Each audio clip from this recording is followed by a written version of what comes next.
السلام عليكم شباب، شلونكم؟ شو اخباركم؟ اليوم جبت لكم برنامج كلش حلو. يعني اقوم بالسوق بلاي اكو برامج وتطبيقات يعني ما متوفرة بالسوق بلاي. يكتب لك هذا العنصر غير متاح في بلدك، ويكتب لك يعني مثلا يطلب من يمك فلوس. نجي هنا أنا. يلا ادخل على هذا الرابط، فتح متصفح.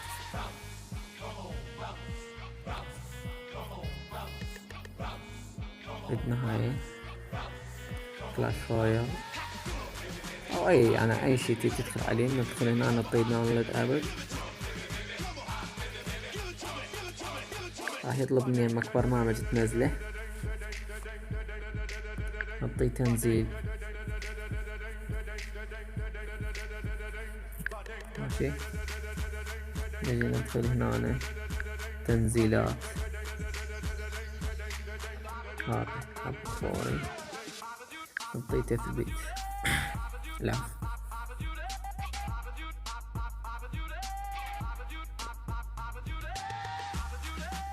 بس شوي ننتظر يثبت. برنامج كلش حلو ومفيد، وانا جربته واستخدمته ونزلت بيه مودرين ونزلت بيه برامج وكلش حلو.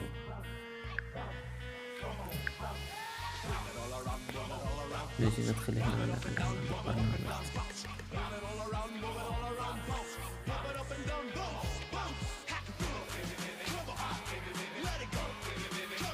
هذا فتح البرنامج،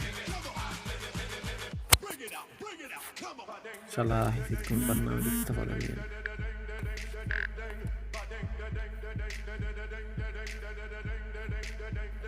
هاي عندك فتح هنا، عندك هاي الفيفا 16 والكلاش رويال والعاب وبرامج كلش هواي، تطبيقات يعني حلوة يعني شكله حلو وكل شي بحلو. مثلا اكو مواقع يعني شكلها مو حلو، انا دخلت عليه وشفت، بس هذا الشي عجبني يعني شفت شكله حلو يعني، وتطبيقات ينزل مضبوطة.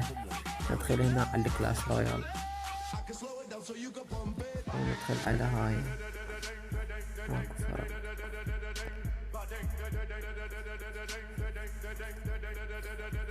الرش يعني خفيف، ينزل حتى شنو سريع بالشرح.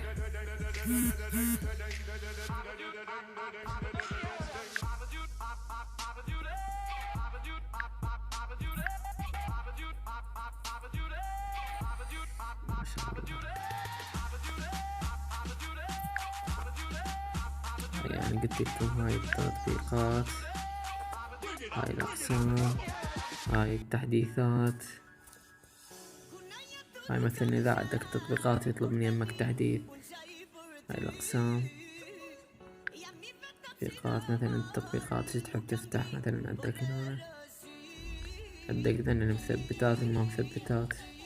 انت يعني مثلا إذا تنزل شي،